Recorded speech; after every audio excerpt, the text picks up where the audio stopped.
everyone. Thanks for tuning in to another episode at the Warehouse Underground podcast, Real Talk, for warehouse, DC, and FC professionals of all levels around the globe. I'm Ben, the host of the show, and joining me on the show today is Billy Malady. Now, he's someone that I follow on LinkedIn. He's putting out a lot of great content about warehousing, operations, supply chain, and he's been in the industry for a long time and done a lot of different things. From Chief Operating Officer, VP of Operations. He's written a new book, which we will talk about a little bit in the show. And all in all, fantastic resource who is looking to give back to the community now. And this podcast episode should be a great chance for him to do that. So with that, I will bring him on the stage right now. Billy, sir, thank you very much for joining the Warehouse Underground podcast. How are you today, man? I'm great. Very excited to be here. Been following the show for a while, and it's exciting to be on. Yeah, always good to have listeners and followers on the show, appear on the show. I really do appreciate that. And we connected on LinkedIn, and I follow you on LinkedIn. So like I do with a lot of guests, it's just neat. It's really neat when you finally get to meet somebody and chat with somebody face-to-face in person. So I appreciate you doing the podcast. Really neat, really cool. Excited to be here. Yeah, you got it, man. So before we get too deep into ops and what you do and what you've done and all that, let's learn a little bit more about you, because I know that you've had a long career in distribution, but that's not the only thing that you've done. I know that you did some things different than that before you did that. So you just tell the audience a little bit about your journey, your background, and what led you to where you are today. Okay, good. It's, I think I took a very weird road to get to where I'm at, but I think it's made me a better operator and a better leader. So I've been in some version of customer service since I was 13 years old. I started, my dad got me a job at the local venue at 13 selling Cokes. We had the little red, white striped jackets in the little tray, and we walked around and, at the circus and at concerts and at Monday night wrestling selling Cokes. So I did that. It was my first job. Moved into a restaurant, a local grocery store where you could work if you were under 16. Times have changed. It's a little different these days, I guess. But at 16, I got into retail, and I did that through high school and then retail. But after I graduated college, my dad sat me down, and he's like, "How much is a semester of college?" And I don't remember the numbers. I'll make them up. It was $2,000, Dad. How much is books? $800, Dad. He goes, "All right, that's $2,800 divided by how many weeks? 8 weeks. Okay, that's X amount of money per week you need to make and save if you want to go to college the next semester. I've got one semester for you. The rest is on your own." Well, that's where warehousing came in. Yeah. So I got into warehousing as an ends to a means to get through college. Didn't plan to stay in warehousing. In fact, I started out majoring in criminal justice because I always wanted to be a police officer. Midway through that, I changed to business because it really didn't matter if you majored in criminal justice or not. Graduated college, kept the job part-time in a warehouse, but I was a police officer for 3 years. Yeah, very cool. That really shaped how you see people, how you interact with people, because the lessons you learn as a police officer is like de-escalation, right? You learn very quickly that your demeanor changes the situation. And so I think that really helped shape how I was, how I operate with people. And after about 3 years, including a close call with, let's say, a very motivated drunk with a screwdriver, I had an opportunity to go full time as a supervisor in the warehouse, and I had to make a career decision. And I figured, okay, the worst that happens in a warehouse is, you lose a fingernail every once in a while versus getting stabbed. And I really enjoyed the warehousing piece. I enjoyed the people I worked with. It's so much about goal setting. And I love to set goals, and I love to achieve goals. And in warehousing, you have daily goals, you have weekly goals, you have monthly goals. And so that's what drew me to operations, was the people that you work with and the metrics and the winning. And I stayed in warehousing, supervisor all the way up to head of operations. So it's been a great career, and I encourage anyone to look at it. Yeah, it's always neat. And I always enjoy when you meet people in the industry who have a background in something different.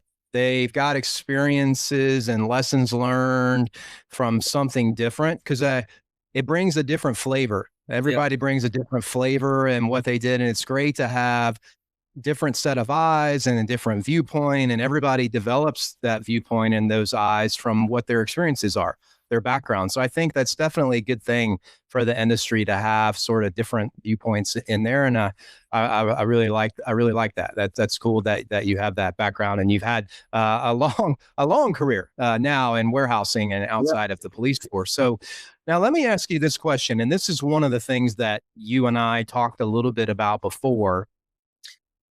Sometimes some people, and I think you're one of these people, tend to be the one that gets the call when things need to be fixed, whether it's a operation on the floor or warehousing or performance from the team or whatever. So you get the call when things need to be fixed. But why do you think that sometimes there's such a gap, whether it's real or perceived, between where the ops team is today, where they are operationally, and where the check writer or where the executives want them to be, where they think there should be? What do you think that gap exists there? And what have your experiences been like as the person called to fix it? Yeah, I love that question. And I have made a career out of being redeployed every 90 days or so to go fix an operation. And I think the gap exists because the dashboard is not the floor, right? Yeah. Executives are looking at a dashboard, but that's not what's happening on the floor. And executives tend to underestimate the intelligence of the frontline workers. I mean, they think sometimes perception that warehouse workers are dirty and dumb and all they want is a paycheck, but that's not true. Most of them, they care. They want to know what's going on. They want to know where the company's going. They want to know how they fit in, what their role is.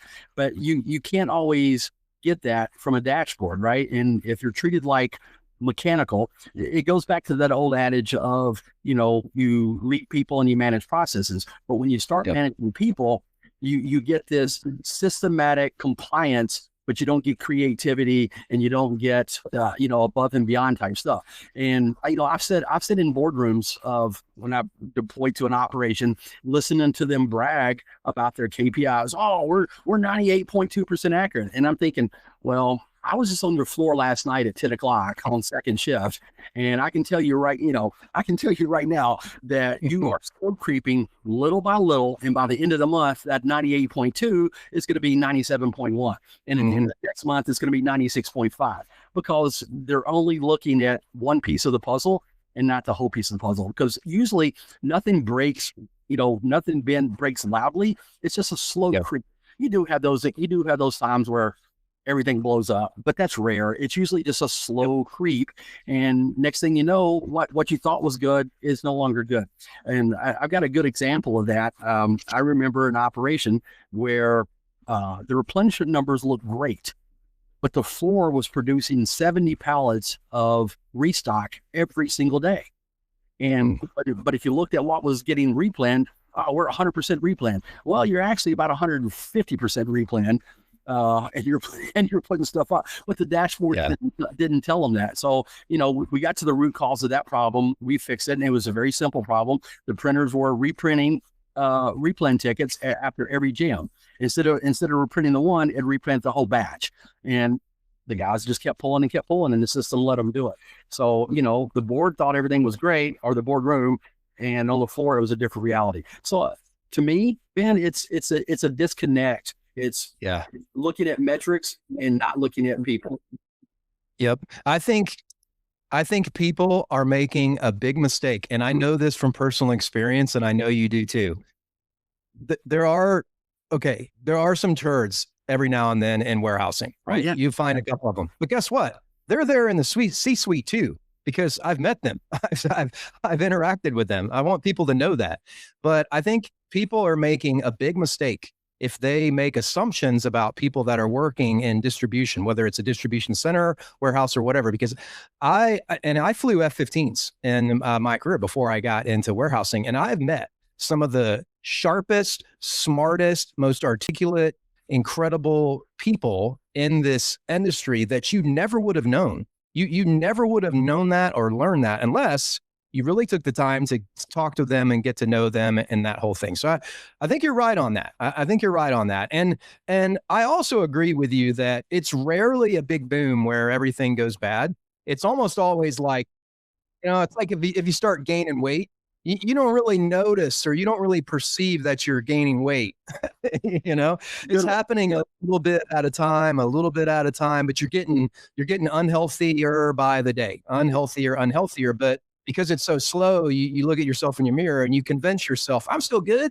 I'm still fit, right? I still got it until you're not, until you go to the doctor and you get the terrible news. And then that's the cold water that gets thrown on you. And I think operations is probably that same way. I mean, would you agree with me? It's just like a slow burn. You don't really perceive until it happens. That was a great analogy, because that's exactly how it happens. It's, you degrade 2% one week and then 1% the following week. Yeah. And next thing you know, in 3 months, you're nowhere where you need to be. It's a different looking operation, and you're trying to figure out. And the best operators are the ones who see that gap early and close it. Yeah. Yeah. I definitely agree with you on that. And it takes a trained eye. I mean, it takes a trained eye. You can't see these things from the C-suite, from the Eiffel Tower or from the Ivory Tower, because it takes a trained eye to know what's happening underneath the surface, that you can't always see. You got to know it's there. Absolutely. To see it. And when I talk about, the people, when we're talking about closing these gaps, you don't do a tour, because on a tour, when I go and operate, you see what they want you to do, and you don't talk to the director because he's got a script, right? I look for the guy who's been there less than 4 months, and I ask him, hey, what was hard last night, or what was hard yesterday? And they haven't been around long enough to know what they're supposed to say and not supposed to say. And I mean, and that's where you get the true story. What was hard? What could be better? And they'll tell you flat out. But you got to get to that level before they're trained to, because you have about a window of about a year with an employee when they're acclimated and they see the things the way everyone else sees things. So that's why when I'm trying to turn around an operation, I seek out the new guys. Yep. A funny side story here. So I was a brand new director of distribution. I had just become that. I just got into that role. And one of the customers that we were B2B. So we were B2B shipping to them. So we were shipping with another customer, and their ops director, which is sort of my counterpart, he would never contact me. He would never contact customer service at our company. He would always bypass them and just figure out how to get in touch with my dock clerk on the outbound ship dock. So this VP level person always wants to talk with my dock clerk. Yeah. And it was sort of that same logic. He goes, I don't want to waste my time with you or your customer service. I know exactly. You guys are just going to give me a bunch of baloney, a bunch of hot air. The dock clerk, who is your guy, and the warehouse in there, he's going to tell me exactly what I need to know. It's not filtered. It's not, it hasn't been, there's no script. It hasn't been, there's no talking points. It's the real thing. So that's why he would always call that guy, which I thought was funny. Yeah. Yeah. I don't know if I care for that.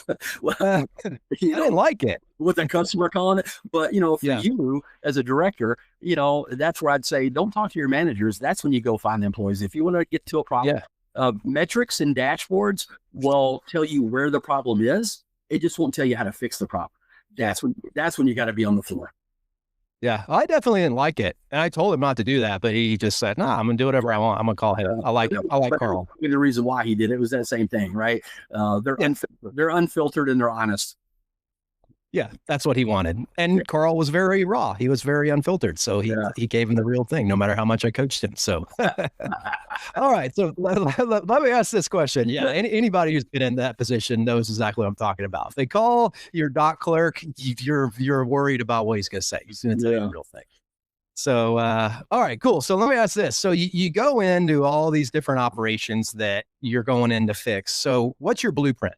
What's your general blueprint for how you are going to turn the ship around once you go into a struggling operation? How do you handle it? Okay.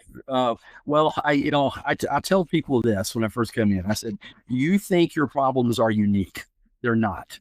everybody's got the exact same problems, right? And it usually boils down to communication, clarity, and accountability. And those are buzzwords. You hear them all the time, but Yeah. but they're buzzwords for a reason, right? That's Yep. the whole thing. So I tend to go in and whatever my time frame is, if I have months or if I have weeks, my first step is always just step back, do that walk, don't do the tour, listen and diagnose, right? I want to find out what's going on. I asked employees questions like I said, what was hard?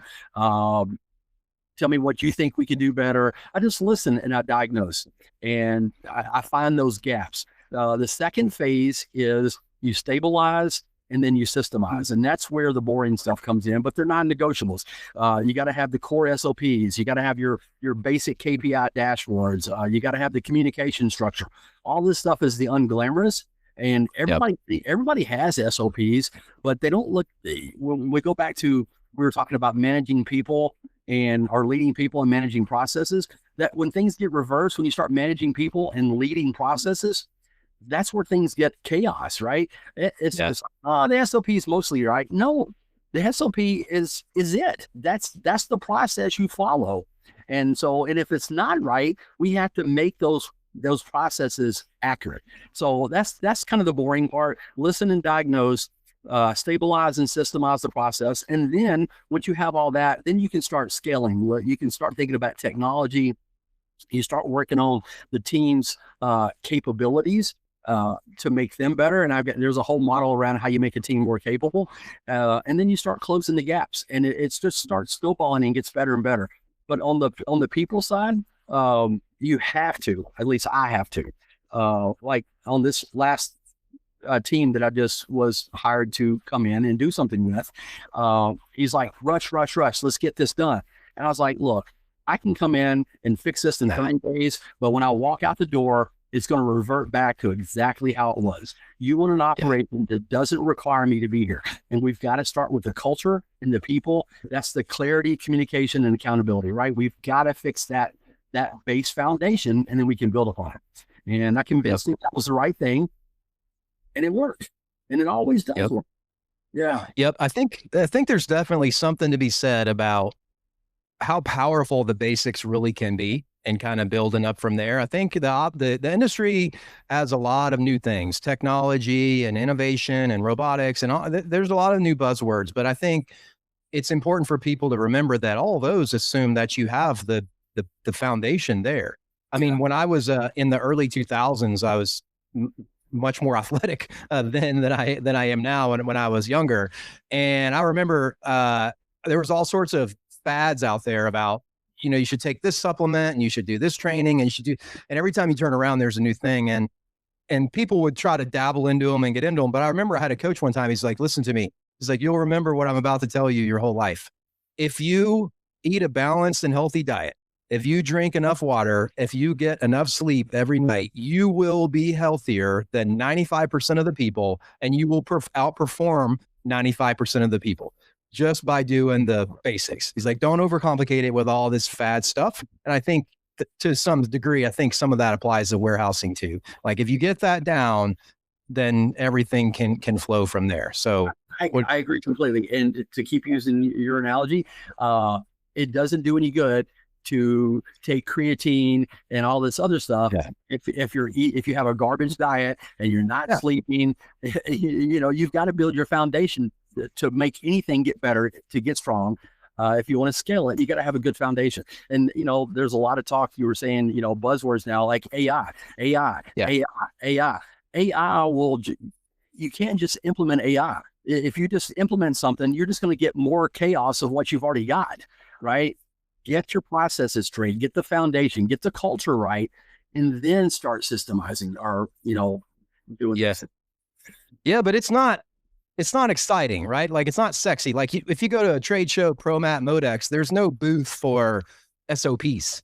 There's no booth for employee engagement, and employee feedback, and how to, right? Like it's not the booths. The sexy stuff is robotics and look at all this whiz bang things and everything, and it's all there. So I think that's why people glob onto that. But there's a lot of power in focusing and really nailing down all the basics. And I mean, that can take you very far in your career, almost all the way. It will. Honestly, like if It you will. were stellar at all just the basics, you go, Yeah. you go just as far as somebody else who was into all the new stuff. So, all right. So you have a new book out, and so tell us about the book. So the title of the book is Nobody Told Me It Would Be Like This: Yeah. 100 Stories from the Frontline of Ops and Customer Service. Now, this sounds like a very spicy title of a book to me. It makes me really want to dive in and figure out what some of these stories are, if I can relate to them or not. I'm sure I can relate to many of them, as many people in the industry could. But tell us about this book. What's the deal with it? Well, after a 30-year career, spanning law enforcement, retail, restaurants, and mostly distribution, you have a lot of experiences. And I feel I've been very successful. But early on, I think I've been successful because early on, I think I probably messed up everything you can probably mess up. I made every mistake I could make. I made wrong decisions. I made wrong people decisions. And, some companies have good training programs. Some companies don't. Most of the Yeah. time in distribution, you're pretty much, you get a little bit of hands-on training. And so the book was, I learned a lot of lessons over the years, and I've been teaching when I come into an operation or get a new staff. I love the coaching part of the business. And any adventure that you get into, you want to help people learn from your mistakes, right? Yep. And so I started writing all these stories down on notepads and scratch pads, and I said, one of these days I'm going to write a book on this. And I just never did. But now that I've gotten more into coaching and talking, I was like, it's the right time. And there's a lot of stories in this book, and most people, if you're in operations, any type of operation, you can probably relate to 80% of these stories, because Yep. The one thing constant across every job, whether it's restaurants or retail or operations, it's people, right? Uh-huh. Dynamics change, buildings change, the uniforms change, but people dynamics are pretty much universal across how it goes. And I told a lot of stories in there, some that I probably shouldn't have told because they paint me in a very bad light. But truth and honesty is what you learn from. And the first story in the book is now, and I put this story first because it was the worst professional moment in my career, and it was a very high-end jewelry client, and I think I was a general manager at the time. I could have been a director. I don't remember that piece, but I was very justified in what I was upset about, but I was completely wrong in how I handled the situation. And I was suspended for a week for that, rightfully so. Probably should have been terminated. But they gave me another chance, and that was a very valuable lesson about how you handle yourself. And I should have already known this. I was a police officer. I already learned about de-escalation, but this particular incident's caught me. And I was like, there's a lot of people that can learn from mistakes in my career. 80% of the book is all me firsthand. 20% is listening to peers' stories and things like that I remembered and said, okay, we all could learn from what you learned from. And it spans the police department, and as simple as pulling people over and how people react. Because you do the same thing in operations. You ask somebody if they're wrong, and you ask them about it. And there are those people that have, they're contemplating the story as soon as they know they're wrong. As soon as you turn on the blue lights, that car is already, he's coming up with this story, right? And there's the people who cry. You have that in operations. And there's the people who just like, I'm wrong, and the book tells the stories, and it talks about how you would apply the lessons that I learned to that situation, and where you're going to see this situation and the best way to handle it. It's not really a book. It's more of a field guide, an operations manual on how to handle certain situations. Yeah, I really like that when people that are veterans in the industry in any format put themselves out there, whether it's LinkedIn or podcasts or whatever, but especially books, because to write a book, you have to put a lot of thought into that. It's not like making a LinkedIn post where you can just kind of do it in 5 minutes. I mean, a book is somebody's heart and soul. I mean, they really thought about it. And this industry is not as good with community and connecting and networking, I think, as other industries are. And there's also hard to find a lot, like, unless you have a good mentor or you have somebody who is your advocate or is your guide, you might not pick up a lot of these lessons learned from other people. There's no textbooks out there. You don't really get taught this in college for supply chain. And a lot of times the only place you get it is just from people like you who have that experience. And if you read books like this and you learn, then I think you're ready. Like, you're conditioned to know how to handle the situations, which are almost 100% going to happen to you at some point in your career. Why? Because it's people, and they don't change. It's that way in the 80s, the 90s, 2000. It's just going to happen. So kudos to you. I think it's a really great idea. I'm really glad that you did it. I'm really glad that you put it out there, and I hope that other people will pick it up and really benefit from some of the good stuff that's in there. So awesome job. I appreciate that. I think us veterans in the industry have an obligation to mentor the next generation of supply chain logistics professionals. You know, I was lucky. I got a chance to work with 6 master degree students from Boston University, and they had all the theory down, but they were so overwhelmed in practical application, right? And that's that's what we miss. And they were just so eyes wide open and just absorbed it and said, you know what? I learned more in my 6 months in this program with you than I did in the whole 2 years of master degree supply chain. And that's true. Yep. Right? And in warehousing, Billy, like, the spectrum, and you know this, the spectrum of people that you deal with, the diversity is huge. Yeah. I mean, it's probably the biggest of any industry out there. I mean, if you go see 10 accountants in an office, they're going to be relatively the same, you know, generally speaking, right? There's differences, but generally speaking. But in a distribution center, oh my gosh, man. I mean, you get all walks of life in there, all shapes, sizes, creeds, you name it. So it's so important to have the skills of how to manage and lead people in that environment, even more so than any environment, I would say. It's probably the most important. And not only that, I feel that operations, if you were to look at the hub and spoke model, I think operations usually is the hub. We have to deal with the sales people, the quality people, the customer, the executives. I mean, everyone, finance. I mean, everyone kind of looks at operations, and you have to talk to all those people.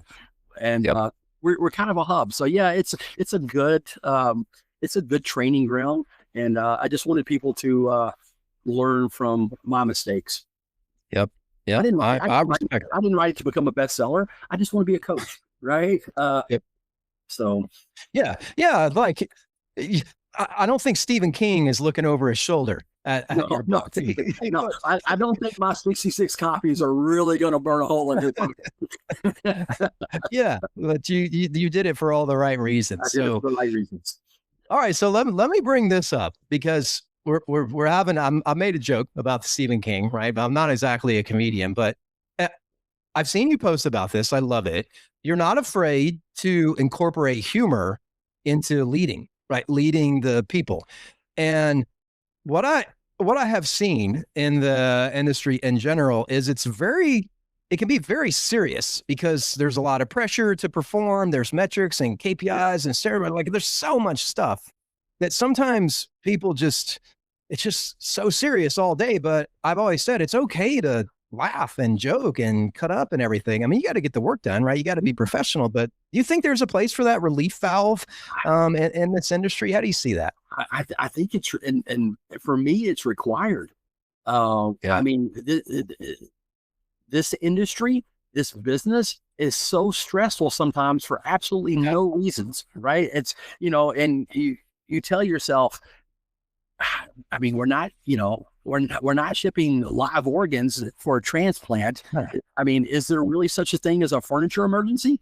But in the business, there is, right? So it's for no reason. And I'm not talking about turning the floor into a comedy club or anything like that. But the people on the floor need to understand that you're human, and and they can relate to you. And if you create this don't mechanical, there's fear.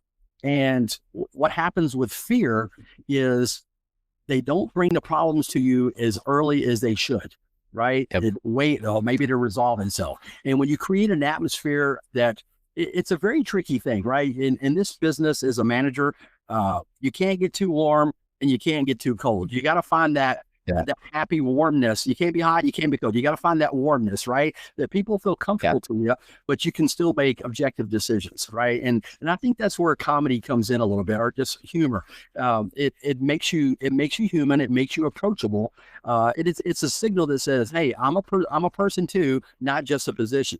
And when they feel that, like something bad happens or something that doesn't go exactly right, you make a little joke about it, you ease the tension a little bit, so therefore you can talk about it like two adults and not big boss, little guy, or whatever the situation is, and it makes them more comfortable, and you'll get honest answers. Yeah, I agree with you, and I think it's just people. You have to be aware when you are in a leadership position of how you may be perceived. You may not perceive yourself this way, but somebody who is underneath you, right, or who is an hourly, or who is a junior manager or lead or something, they're going to be intimidated just by your position. So I think it's your job to kind of like release that, right? Like release them of that burden. You don't need to be like, I'm human. I have family. I cut up. I have a beer on the weekend. Like, you know what I mean? Like, I'm just a normal guy, but we're here to do a job and everything like that. So I think that's really important, but you're right. I think it's a balance. It's a fine line. You can't go over the line, and it's delicate, but I want ops leaders out there to know it's okay. And in fact, advantageous if you use a little bit of humor in leading your folks, because they're going to find you relatable. They're going to find you approachable. They're going to find you credible. And then they're comfortable coming to you with problems, which is your job as a leader. If they're not coming to you with their problems, then that's not their problem to fix. That's your problem to fix. Absolutely. And you got to figure out why that is. Absolutely. And like I said, you want people to bring you problems as early as possible, not be afraid to approach your position. And that's what it helps with. And you've heard the 1-10-100 rule, right? Let's spend an hour fixing it now versus letting you get 10 hours or 100 hours. And by the time it's 100 hours, it's usually a customer impact, and then everyone's involved. And that's and that's what we don't want, is everyone involved. Yeah. No, no, absolutely not. Right. Like we got our own dirty laundry. We don't want other people seeing our dirty laundry in our home. Right. You were talking about, how people see us. Right. And we know we're people, we know we're human, we know what we do on the weekends, but you're right. They don't. And if you don't think if your employees, if you don't think your employees are watching you, you are so naive, right? I told a story of, I was talking to a young lady, I was a director, and I just stopped by. She was in QA or something like that. And mid-conversation, she stopped and said, you wore that same shirt last Tuesday. Okay, yeah. She goes, do you have a clothes rotation? And I was like, nah, I don't have a rotation. And I walked away going, man, she knows more about what I wear than what I know what I wear. And that's how much they're watching us, right? It almost makes you uncomfortable to think about that sometimes, that you're being watched that closely. So you can't tell your team, hey, don't walk over trash, be clean, don't do this. If you go out there and walk over trash, 10 people, and then what you said means nothing. So it's absolutely, you gotta walk the talk, man. Yeah, you got to lead by example. What you don't know is I have a duplicate shirt that looks exactly like this one, and that's what I'm wearing now. It's not the same shirt. Go back to your station. So it was just random for me, man. It just happened to be random. It just came up in the watch cycle. But that taught me a lesson about how much we're watched. Yeah.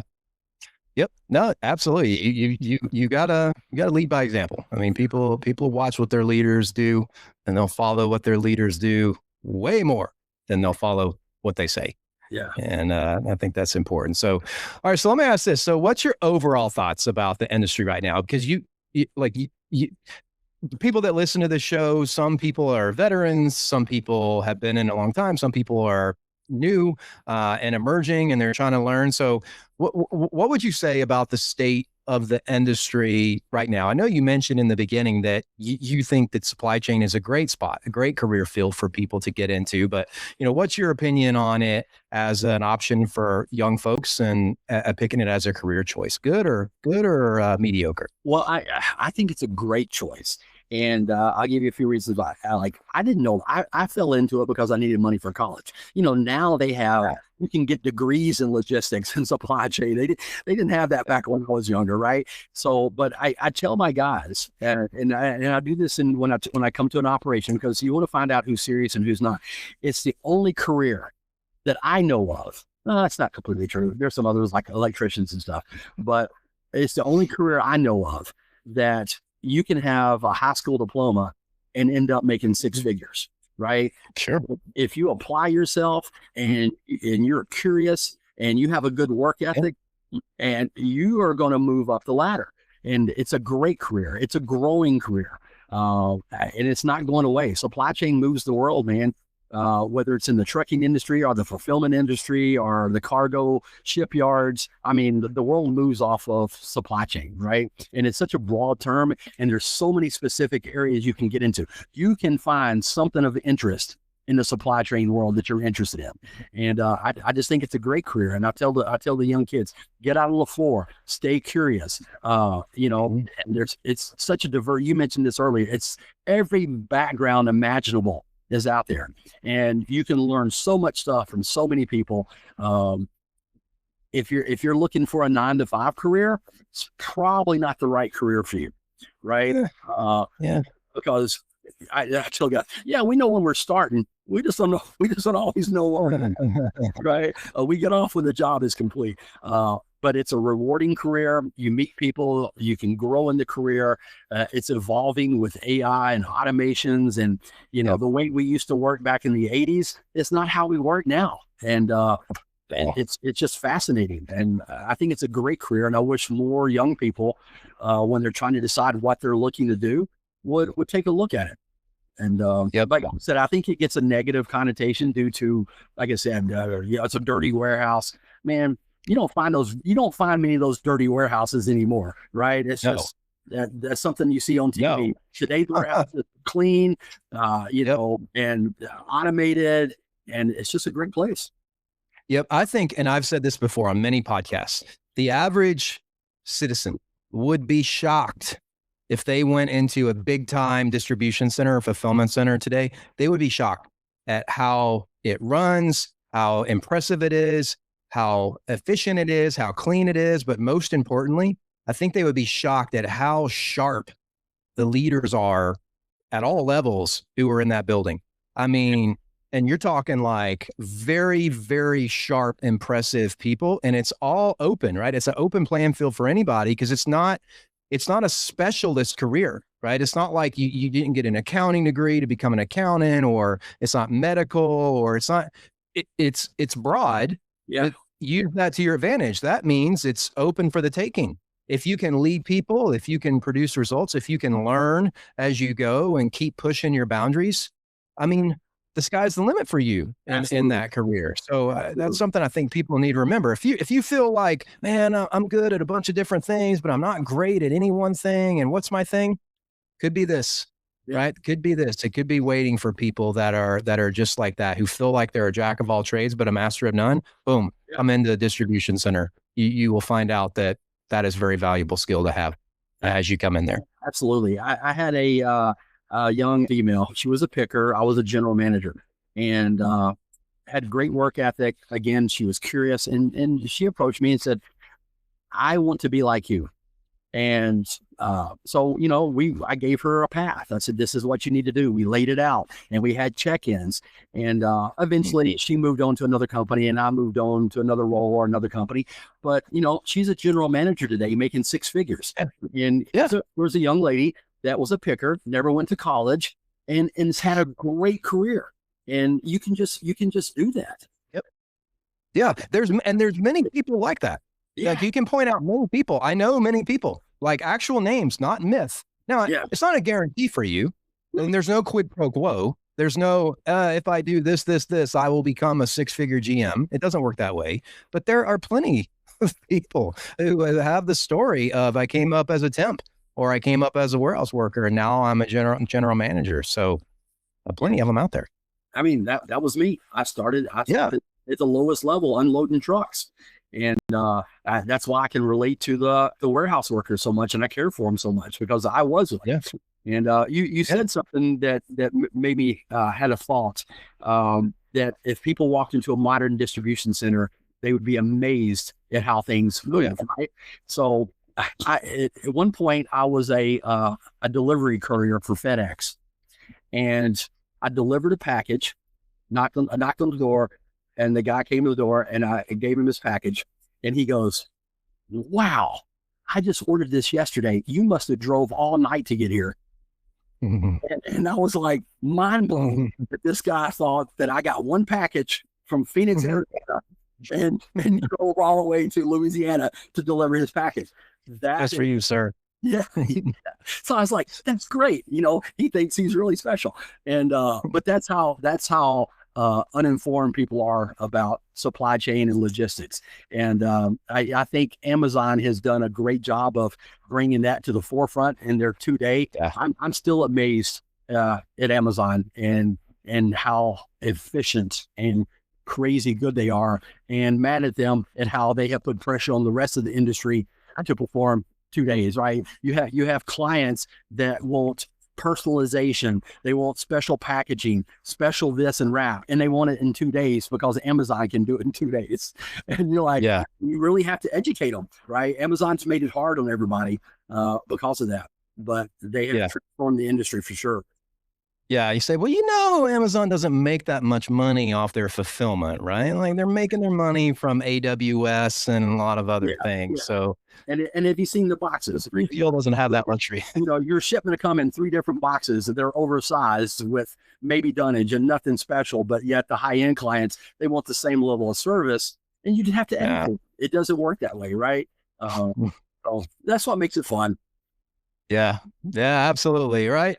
Yeah. Well, so Billy, man, where can people find out more about you? Because I know you're speaking. I know you've done some speaking engagements. You do some leadership training for some people. So you're all doing all kinds of stuff like that. But where can people find out more about you, and what do you got cooking up for 2026 and beyond, maybe? Well, the best place to find me is on LinkedIn. Like you said, I post content daily. And just what's going on in the industry, our leadership lessons and things like that. My content posting kind of led me to people contact me and ask me to come speak. I never intended to be a speaker. I mean, as a VP and above, you're always giving presentations to boards or company all hands. So you're always speaking. And so I really wasn't counting on that, but I've really enjoyed it. And where you can find me, you'll find me on the floor somewhere in some operation. There you go. That's still my base. I will continue to train people to go do some coaching. I do some fractional coaching right now to some companies in my spare time.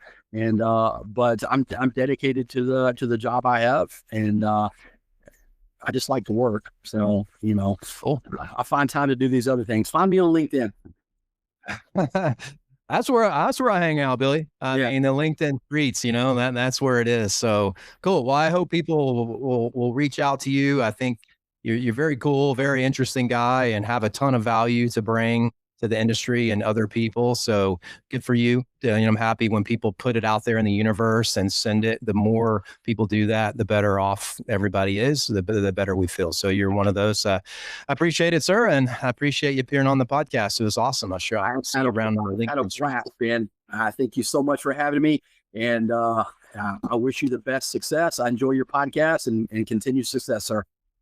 Absolutely, man. I appreciate it. I will see you around next time, sir. Thank you very much. Bye-bye. Thanks again for Billy Malady appearing on the podcast. Awesome guest. I always love talking with people in the industry about the industry, things going on at the floor level, leadership, employees, love it. Always game for that. So Billy, I appreciate you appearing on the podcast.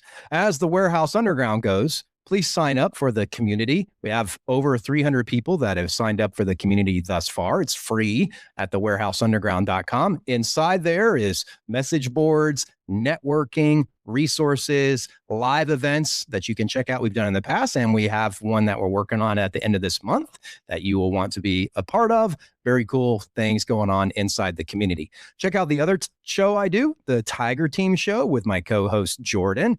We have released 10 episodes. We're hoping to get episode 11 out this month, but it might be next month. That is the show about life in warehouses, distribution centers, and fulfillment centers, but with some wit and humor and sarcasm draped all over it. If you listen to the show and you work in this industry, you will know right away what we are talking about. So check it out today. As this podcast goes, I will see you guys next week for another episode.